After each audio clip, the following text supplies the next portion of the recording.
Bom dia, turma. A nossa aula hoje é sobre o filo molusca.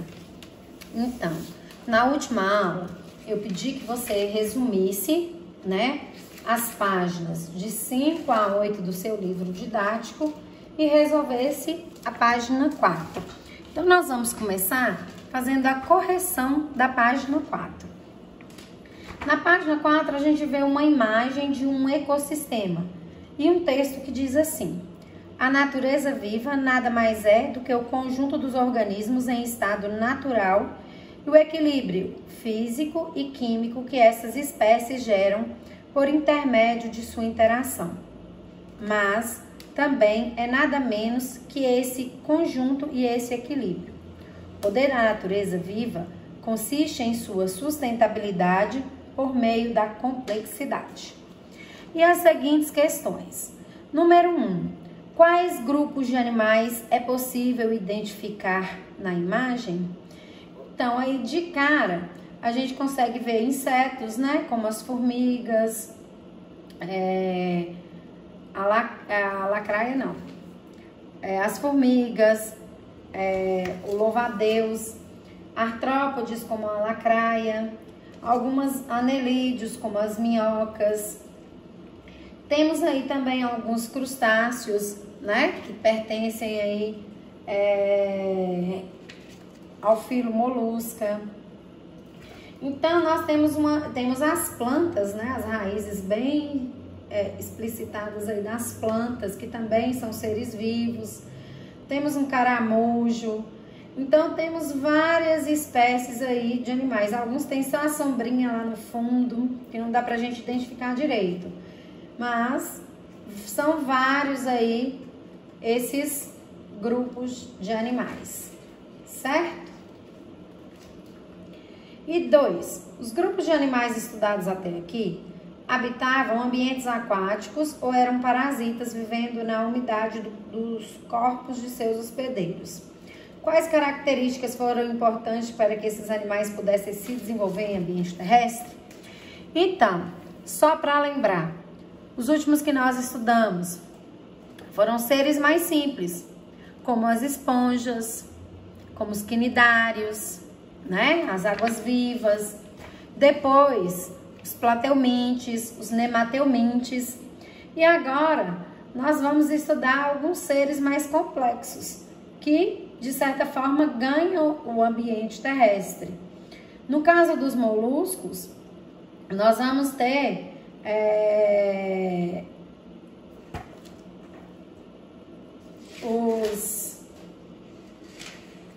os gastrópodas, que vão viver também em ambiente terrestre. Não exclusivamente, mas também eles já vão ter representantes terrestres. Os demais, eles vão viver ainda dependente de água. Então, um ou outro nós vamos encontrar em terra firme, tá certo? E o que leva, e as características que esses animais têm de diferentes estão relacionadas com o sistema respiratório, o tipo de sistema digestório, o surgimento de pernas articuladas, tá certo?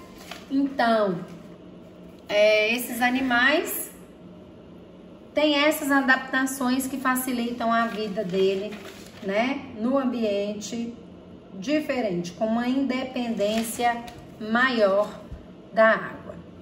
Tudo bem? Então, aí o filo molusca. Os moluscos constituem o segundo maior filo do reino animalia. E aí, nessa imagem, vocês estão vendo vários tipos de moluscos diferentes, tá? Entre os mais conhecidos estão os caramujos, os caracóis, as lesmas, as ostras, os mariscos, os polvos e as lulas. E cada filo que a gente estudou agora tem uma novidade evolutiva. O filo molusca também tem a sua grande novidade evolutiva. A novidade evolutiva desse filo é a concha rígida, tá? Geralmente a base dela é o carbonato de cálcio, tá certo? E que dá para ela uma proteção para o seu corpo mole, que é uma outra característica.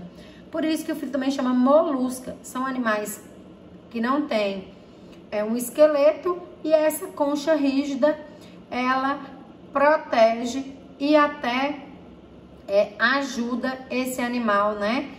Se transformando até numa moradia, tá certo?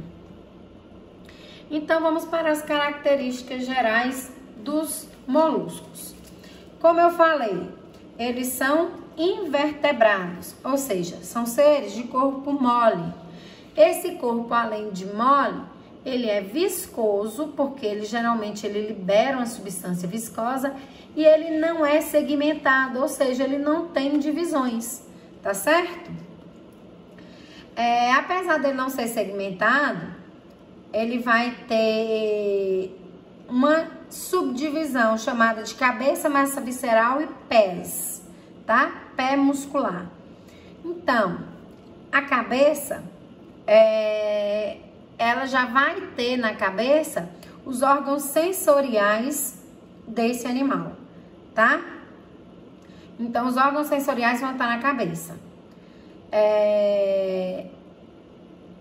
O pé vai servir para o rastejamento e às vezes até fixação. Esse pé é chamado de pé ambulacrário, tá certo? Alguns bivalves, inclusive, usam o pé para escavar a areia e se esconder dentro dela, tá? E outros também vão utilizar esse pé na captura do alimento, além da locomoção. Já a massa visceral é uma dobra, né, de pele, e essa dobra de pele ela é chamada de manto ou pálio, e ela tem a função de proteger os órgãos, né, de digestão, circulação, respiração e excreção desses animais, tá certo? E é no manto também que o muco lá, que vai ser produzido, que vai dar para ele essa viscosidade, é nesse manto que ele é produzido. E para que esse muco viscoso? Para facilitar a troca gasosa, tá certo? Para facilitar a respiração desse animal e manter o corpo dele também úmido, tá certo? Quando um representante desse filo, ele tem concha, as glândulas, né, do manto, eles vão secretar também um material calcário, tá? Bem rígido, que ajuda a enrijecer essa concha, tudo bem? Então, vamos para as funções vitais dos moluscos, começando pelo sistema digestório, tá? O sistema digestório, nesse conjunto, nesse filo, ele é completo, tá? Então, dizer que o sistema digestório é completo é porque ele tem boca, faringe, esôfago, estômago, intestino e tudo mais, tá? Então, tem um lugar do alimento entrar, vai passar por um processo digestório, absorção e tem um lugar de saída deste alimento, tá certo? A digestão, ela é extracelular, então ela vai acontecer lá no estômago, que tá sem acento, viu, pessoal? Desculpa o erro aí. Então, a digestão ela vai acontecer fora da célula, vai acontecer dentro do estômago e lá no intestino vai se absorver já esses nutrientes digeridos, que vão chegar aí sim dentro da célula para serem utilizados, tá certo? A maioria dos moluscos possui uma estrutura chamada rádula. A rádula, ela é como se fosse uma língua denteada, tá? E essa língua, ela vai ser esfregada na superfície, tá? Para retirar daquela superfície alimento, tudo bem? Então, ela vai funcionar também para a mastigação. Tô vendo aqui agora várias palavras sem acento. Substância também tá sem acento. Vai desculpando aí, viu, gente? Tá muito corrido, então às vezes passa despercebido. Então, arrado é uma língua denteada, que ela é passada nos alimentos para fragmentar esses alimentos. Serve para fragmentar algas, serve para fragmentar peixes, porque alguns deles também vão se alimentar de animais maiores, tá?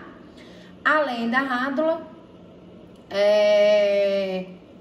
lulas e polvos vão apresentar um par de mandíbulas córneas, que parece até com um bico, tá? Ela serve para perfurar o exoesqueleto, né, de conchas, de crustáceos, para eles poderem se alimentar, tá certo? E os bivalves são filtradores. Eles não têm nem a rádula, nem as mandíbulas córneas, tá? Os bivalves, eles vão ter brânquias que vão filtrar a água, além da troca gasosa, vai filtrar também partículas de alimento daquela água onde aquele animal tá. Tudo bem? Moluscos podem se alimentar de outros moluscos, de peixes e crustáceos e de algas também, tá bom? Então aqui nós temos uma imagem, né, de um molusco, na verdade da uma classe gastrópoda, poda, pés, né, gastro, de abdômen em cima do pé, então é um gastrópoda isso aqui. Então a gente vê a cabeça, os tentáculos, né, a gente vê a boca com a rádula aqui, né, o esôfago que liga a boca ao estômago, tá certo? O intestino, que também vai ser bem longo, e o ânus. Então aqui tá mostrando o sistema digestório completo desse indivíduo aqui, mostrando a massa visceral e dela a formação da concha que é externa, tá certo? Os pés que vão ajudar na locomoção, tá? Tentáculos são órgãos sensoriais também. Então vamos falar agora um pouco do sistema respiratório. O sistema respiratório, ele tá lá também, lá no manto, e os moluscos que são terrestres vão apresentar uma ligação do manto ao sistema respiratório. Uma ligação que vai ter uma rica vascularização. O que isso significa? Que vão ser muitos vasos e veias, né, nessa cavidade. E aí ela vai funcionar como um pulmão simples, um pulmão rudimentar, tá? Nos representantes aquáticos, como os bivalves, eu já falei que eles possuem brânquias, né? Essas brânquias vão fazer essa troca gasosa, como as brânquias dos peixes, tá? Em alguns essas brânquias vão apresentar uma forma de lâmina e em outros ela pode apresentar como se fosse uma pena. Geralmente a forma de pena nós vamos encontrar nos polvos e lulas, tá? E todas elas com a função de troca gasosa, tudo bem? Então vamos para o sistema circulatório. O sistema circulatório quando a gente pensa em sistema circulatório, a gente pensa em coração e veias e artérias, né? Então esse animal ele tem um sistema circulatório, ele tem um coração e esse coração dele parte veias que vai distribuir o sangue desse animal por todas as suas células. O sangue, na verdade, é chamado de hemolinfa. Só que essas veias, elas não levam esse sangue muito longe, né? Então, essa hemolinfa ela vai circular por pequenas distâncias, exatamente porque esse sistema circulatório ele é aberto. Também pode ser chamado de lacunar. Então, como que é isso? Vou mostrar para vocês como que é. Então, esse é um sistema circulatório aberto. Vai ter o coração, do coração vão sair as veias ou as artérias, só que essas artérias, elas não fazem uma ligação, né? Elas vão ter espaços aonde esse sangue vai saindo, lacunas, por isso ele é chamado de lacunar. Então, o coração bombeia o sangue que sai por essas lacunas aqui, ó, irrigam alguns tecidos e depois ele tem que ser absorvido novamente para voltar para o coração circular, né? Então, é uma circulação mais rudimentar, menos eficiente. E aqui eu pus pra gente comparar um sistema circulatório fechado. Então, o sangue sai do coração, passa pela artéria, vai distribuído para todos os órgãos, todas as células, e das células voltam para o coração, tá? E ele fica fechado aqui dentro de coração, artéria, capilares e veias. Coração, artéria, e ele vai circulando. Por isso que chama sistema circulatório, ele vai circulando. Aqui não, aqui ele inicia o processo de circulação e depois se espalha, tá? Pelas lacunas, pelo que a gente chama de hemocele. Depois ele tem que ser recapturado para vir para o coração para tentar fazer a circulação novamente. Tudo bem? Então, de modo geral, a filtração da hemolinfa é realizada por finos túbulos denominados nefrídeos. Vou voltar, tá? Todo o sangue ele tem que ser filtrado, né? No nosso organismo, quem faz esse papel são os rins. Tiram as impurezas do sangue para ser eliminado. Então, nesses animais, os nefrídeos são responsáveis por fazer esse papel, tá? E um lembrete aí, ó. Polvos e lulas possuem sistema circulatório fechado. Por isso, eles são animais maiores e são até mais rápidos. Porque o sistema circulatório fechado faz com que a oxigenação seja maior. Quanto mais oxigênio, mais energia. Tá certo? E a reprodução, tá? Na reprodução, nós vamos ter a maioria dioico, ou seja, apresenta sexos separados, né? Vai ter o macho e vai ter a fêmea, tá? Mas nós vamos ter também dentro desse filo alguns representantes hermafroditas, tá? Geralmente está no gastrópoda e é conhecido popularmente como escargot, tá certo?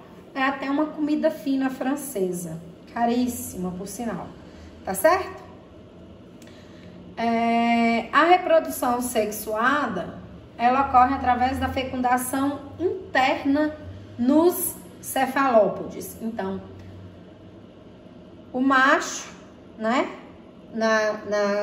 Na classe que tem o macho e a fêmea, o macho vai depositar os espermas dentro do corpo da fêmea, tá? Fecundação interna.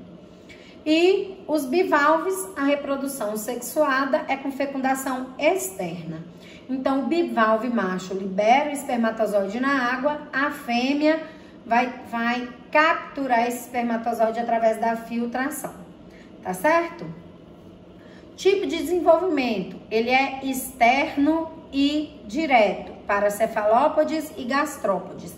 Daqui a pouco nós vamos diferenciar cefalópodes e gastrópodes, tá?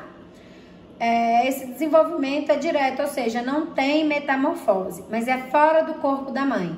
Desenvolvimento externo, fora do corpo da mãe. Então, a fêmea vai botar os ovos, tá? Quando esses ovos estiverem prontos e de dentro deles saem os filhotes, esses filhotes já têm a aparência do adulto. Então, não sofre metamorfose. Já nos bivalves, esse desenvolvimento é externo, porém é indireto, tá certo? Então, a fêmea filtrou o espermatozoide, teve a fecundação, formou uma larva chamada trocófora. a larva trocófora, ela vai ser eliminada daquele bivalve e ela vai ser natante. E ela vai se modificando, formando uma outro tipo de larva chamada Wellinger, tá? E ela vai sofrendo metamorfose até se fixar num substrato, que geralmente é uma rocha. E aí tem a formação do animal adulto. Tudo bem? Então, vamos adiante. E aqui eu tenho a foto da Wellinger e da trocófora. Então, primeiro, o bivalve libera a trocófora, ela fica natante, forma a Wellinger e depois ela fixa no substrato e desenvolve as suas conchas. Vamos ver porque é chamada de bivalve ou univalve. Vamos ver aqui agora. Então, nós vamos falar agora a sistemática dos moluscos. Então, o que é essa sistemática? A divisão do filo. O filo molusco vai ser dividido nessas principais 5 classes, tá certo? Então, dentro das principais classes, eu tenho gastrópoda, vocês já estão até acostumados com esses nomes que eu já falei até, né? Gastrópoda é univalvo, uma, valva, concha. Então, os gastrópodas geralmente têm uma concha. Bivalva, são bivalves, o nome já fala, né? Duas, valvas, conchas, tá? Cefalópoda, vão ser os cefalópodes. Alguns vão apresentar conchas, outros não. Poliplacofora, também chamados de poliplacóforos. Eles também vão ter conchas, mas uma só, vão ser univalvos. E o escafópoda, tá? Aliás, o escafópoda tem uma valva. O poliplacóforos, como o nome diz, ó, vão ter várias placas aqui que são valvas também, tá? Vão ser mais do que 4 geralmente, desculpa. Mas vamos adiante. Vamos começar falando dos poliplacoforas. Então, ele tem o corpo dividido em cabeça, massa visceral e pé. Ô, Carol, não tô vendo nada disso aqui. É porque a gente tem uma noção de ter que cabeça, corpo e pés. E não é assim, né? Mas esse animal, ele tem sua cabeça, onde está o sistema nervoso, a massa que vão formar, né? A massa visceral que vai formar essas placas, essas conchas. E os pés que vão fazer a locomoção desse animal, tá? Os poliplacoforos, eles são exclusivamente marinhos. E dentro do filo molusca, eles são os menos desenvolvidos, tá certo? Os poliplacoforos, eles vão ter uma superfície dorsal convexa. Ou seja, ó, faz uma voltinha aqui, tá vendo? Como se você colocasse sua mão em concha aí, ó. É uma superfície convexa, tá? Geralmente, ele tem 8 placas calcárias, ou então 8 valvas, por isso eles são muitos, mais do que 4, né? E eles vão ter essas cores bonitas aí, ó. Cada espécie dentro dessa classe pode aparecer várias cores diferentes, tá certo? O pé dele é amplo e chato, esse aqui é o pé dele, ó, ao redor tudo aqui, ó, tá? Esse pé dele é amplo e amolecido, tá? Onde que eu encontro esses poliplacoforas? Eu vou encontrar ele na região entre marés e eles ficam ali entre água doce e água salgada, às vezes na areia da praia, quando a maré tá baixa é possível encontrar, quando a maré sobe eles são levados para o alto mar, então eles ficam ali, tá? Eles vão se alimentar principalmente de algas que estão aderidas às rochas, tá certo? E, apesar dele ter essas placas calcárias, quando ele é retirado do habitat dele, ele tende a se enrolar, a fechar como uma bolinha, tá certo? O escafópoda. A classe escafópoda vem do grego escafos, barco, podos, pés. Então, isso tudo aqui parecendo um chifre é a concha do escafópodo, tá? Então, ela tem essa concha tubular aqui, ó, parecendo um chifre, né, de boi. Ele tem um corpo muito fino que fica aqui dentro, mole, porque ele é um molusco, né? E essa concha tubular serve para proteger o corpo dele. Ela é aberta nas duas partes, tanto aqui quanto aqui, tá?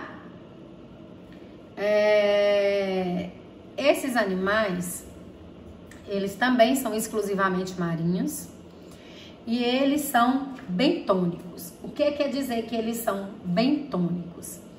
Eles estão enterrados na areia, nas águas do mar. Geralmente águas rasas, tá certo?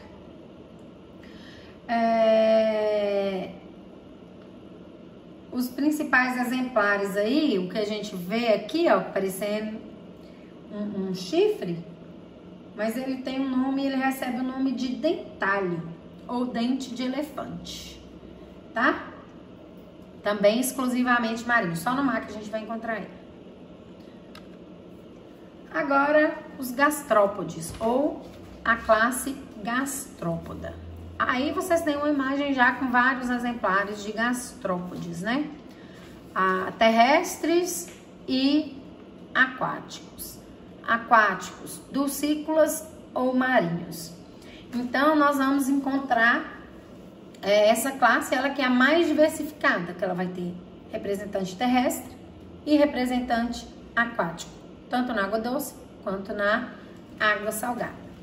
Esse já tem mais bem definido cabeça, manto e pés, né? Pés, os pezinhos aí. Gastrópoda, gastro de abdômen, podo de pés. Então, é barriga nos pés, abdômen nos pés, tá? Ele tem cabeça, massa visceral e pé, concha única, né? Univalve, exceto as lesmas. Aqui uma lesma, cadê? Aqui uma lesma, ó. As lesmas não tem conchas, por quê? Porque elas são terrestres, a concha ia ter um peso muito grande para ela, ela não ia conseguir se locomover. No livro de vocês também tem uma lesma marinha, tá? Ela tem aproximadamente 3 centímetros. As lesmas, elas são bem lentas, tanto que a gente quer falar que alguém tá muito devagar, a gente fala, ih, tá igual uma lesma, não é assim? Mas nós vamos encontrar caracóis também e caramujos, que tem conchas que são mais lentas ainda do que as lesmas, tá certo? Os gastrópodes aquáticos, as conchas são mais calcificadas por causa dos sais, né? E aí elas proporcionam uma maior proteção contra os predadores. Tem esse formato geralmente espiralizado, ó, espiral. E às vezes quando a gente coloca uma concha dessa no ouvido, o animal ele já tá morto, ó, porque o animal não tá aqui não. Então geralmente quando a gente tem uma concha dessa, desse tipo aí, o animal já morreu, tá? Deixa eu ver o que mais. Os tentáculos, esses têm essas anteninhas aqui, ó, tá? Que na verdade são tentáculos, tá? Esses são chamados de tentáculos sensoriais. Então, na pontinha desses tentáculos, aqui tá o olho desse animal. Fica parecendo que isso aqui é o olho dele, né? Mas não é não. O olho dele tá aqui, ó, no tentáculo sensorial, tá? E aí, ele tem uma capacidade ótima, né? Ele enxerga sem precisar virar a cabeça. Às vezes a gente tá querendo ver quem tá atrás da gente, não quer virar a cabeça pra pessoa ver que a gente tá olhando, ó. Seria uma boa ser uma lesma numa hora dessa. E também tem função quimiorreceptora. O que é isso? Percebe cheiros, né, do ambiente onde ele está inserido, indicando muitas vezes alimento ou podendo até indicar perigo, facilitando a fuga desse animal dos seus predadores, tá? Ou facilitando a alimentação dele. E os bivalvos aí? A classe bivalva Também pode ser chamado de pelecípodes, tá? E ela apresenta duas valvas, duas conchas. Aqui nós temos esse animal, só que uma concha dele foi retirada, né? Uma válvula dele foi retirada, ele tá aqui exposto, ó. Então, essa concha fica aqui em cima e o animal fica todo protegido de todos os lados por essas duas válvulas, tá? Também são seres aquáticos, podendo ser encontrados em água doce ou água salgada. Alguns vão viver sempre fixos a rochas ou qualquer outra coisa que tiver naquela água. E um exemplo desses são os mexilhões e as ostras, tá? E outros podem ficar em regiões bentônicas. Lembrando que bentônica é no fundo do mar, no chão marinho, digamos assim. Tá certo? Apresenta uma cabeça muito reduzida e não vai possuir tentáculos. Mas apesar de não ter tentáculos, vão ter olhos. Tudo bem? O pé tem um formato de machado. E ela pode servir tanto para escavar, no caso dos bentônicos, vai escavar a areia do fundo do mar para se proteger, quanto também pode usar os seus pés, tá? Para soltar um filamento chamado biço, que vai prender ele nas rochas quando eles forem sésseis, tá certo? O manto desse animal, ele secreta a substância que produz a concha para proteger o animal e ele secreta uma substância também interna quando esse animal é invadido por algum parasita, quando ele é invadido por um grão de areia, e ele libera uma substância que vai formar uma concha, né? O que vai formar uma concha não, desculpa, vai formar uma pérola dentro desse animal. Mas daqui a pouco nós vamos falar da pérola. Nós vamos falar antes da alimentação. Já falei um pouco, né, que eles são filtradores. Então, eles vão ter brânquias para fazer troca gasosa e para filtrar partículas alimentares, tá? Essas partículas, elas são capturadas pelo muco branquial. Lembra que o muco, que as brânquias com o manto vão formar um muco? Então, ficam retidas ali naquele muco. E aí, vão ter uns cílios que vão empurrar aquele alimento que ficou ali no muco, lá no manto, para a boca. E aí, ele vai fazer a sua digestão completa, tá certo?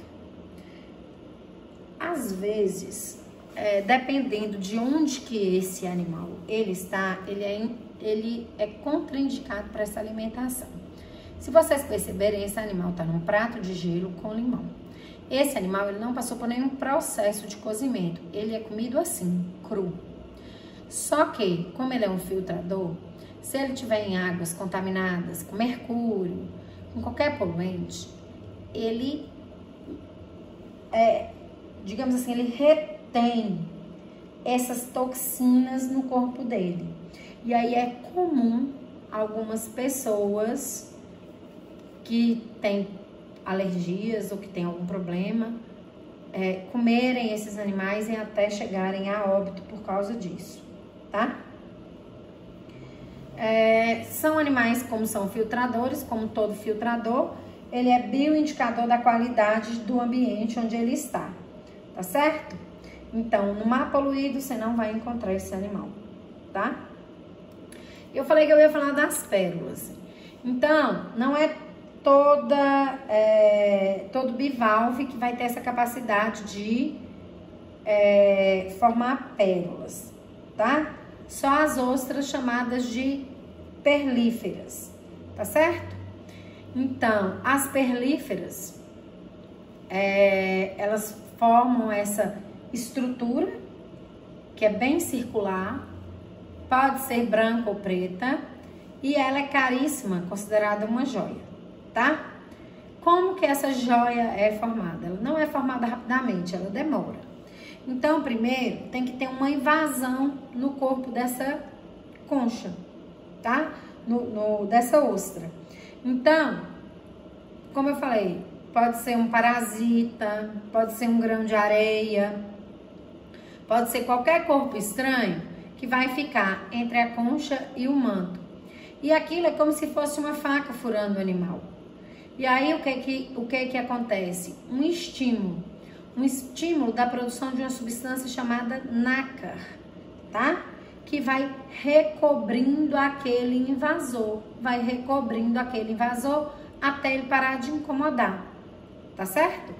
Então, a produção do que a gente chama de joia é, na verdade, um processo de defesa dessas ostras perlíferas. Tudo bem? E como eu falei, nem todas as ostras são perlíferas, então nem todas elas podem produzir pérolas. E olha aqui, uma ostra com uma pérola, né? E ela sendo utilizada pelo ser humano para formar uma joia, um espetáculo. E falta falar dos cefalópodes. Vamos falar deles por último, mas nem por isso eles são menos importantes. O cefalópoda possui cabeça, massa visceral e pés na fórmula dos tentáculos, né? Dentre eles, nós vamos ter alguns univalves. Os náutilos têm essa concha externa e calcária, tá? A lula possui uma concha interna, então a gente não vai ver a concha dela, mas tá aqui, ó, protegendo o manto dela. E o polvo, que é esse, aqui o polvo, ó, ele não vai ser o único que não vai ter concha, tá bom? Então, cefalópodes, céfalo, cabeça, né? Encéfalo, poda, pés, cabeça nos pés, parece que é só um cabeção nos pés, né? Esses, eles são exclusivamente marinhos, tá? Todos eles são exclusivamente marinhos. Os pés vão ter essas formas de tentáculo aí, que se ligam diretamente na cabeça, tá certo? Uma característica que difere polvo de lulas, quantidade de tentáculos. O polvo, ele tem 8 tentáculos, enquanto as lulas têm 10 tentáculos, tá certo? As sépias, os náutilos e os argonautas são outros exemplos de cefalópodes, tá? Sendo, como eu já falei, que os náutilos vão possuir essa concha calcária externa, o único que vai possuir essa concha externa, tá? Uma característica interessante desse animal é que eles têm um saco de tinta que serve para defesa dele. Olha lá, defesa e locomoção.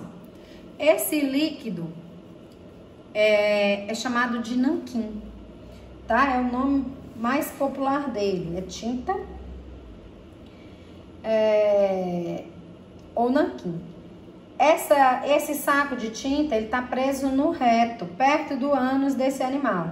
Toda vez que ele se encontra ameaçado, ele libera essa tinta, através de um sifão, tá? E aonde que ele libera essa tinta fica tudo escuro. Há muito tempo atrás, esses animais eram caçados e essa bolsa de tinta era retirada.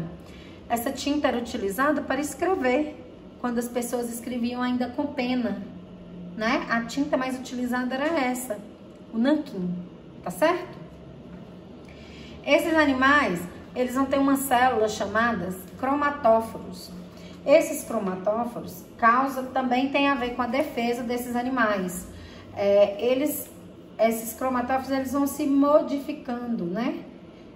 Croma de cor, tá? Eles modificam sua cor de acordo com o ambiente que o animal tá.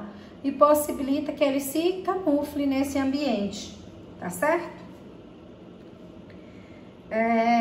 As ventosas, eles vão possuir ventosas principalmente nos tentáculos, que favorece a fixação deles no substrato, em rochas, e a fixação da alimentação. Então, esses animais vão caçar peixes, por exemplo, e vão grudar nesses peixes com essas ventosas, tá certo?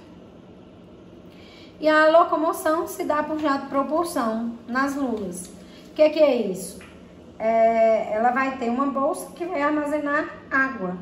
E quando ela precisa, ela libera esses jatos de água que vão empurrar ela para o outro lado. Lembrando que o mesmo sifão que faz a jato propulsão, né, que propulsiona a água, vai ser o mesmo também que vai liberar o nanquim, tá certo? Pessoal, a nossa aula termina aqui. Eu estou disponível para vocês no WhatsApp, tá? As dúvidas vocês podem me mandar a qualquer momento, áudio, por escrito. E agora eu vou passar para vocês as tarefas. Então, deixa eu mostrar a imagem. Então, aqui eu tenho, ó, uma lula, né? Ela tá liberando o nanquim, ó. Então, ela vai escurecer tudo ao redor para afastar um possível predador. Ela se sentiu ameaçada. E aqui, uma outra lula, tirando aqui, ó, tá vendo? Essa pessoa, ele tá retirando o nanquim desse animal. E a lula é comestível, mas até para comer a lula é interessante tirar esse nanquim, tá? E o para casa. Vocês vão assistir essa videoaula, espero que mais de uma vez, né? E vocês vão fazer a resolução das atividades. Página 9 e 10 do livro didático e página 6 a 8. Lá do caderno de atividades, eu não anotei aqui, ó, mas é do caderno de atividades, tá? Fazer a página 8 somente até a questão 7. Tudo bem? E aí fica uma chargezinha, uma piadinha aí pra vocês. Bons estudos, podem me mandar mensagem, tá?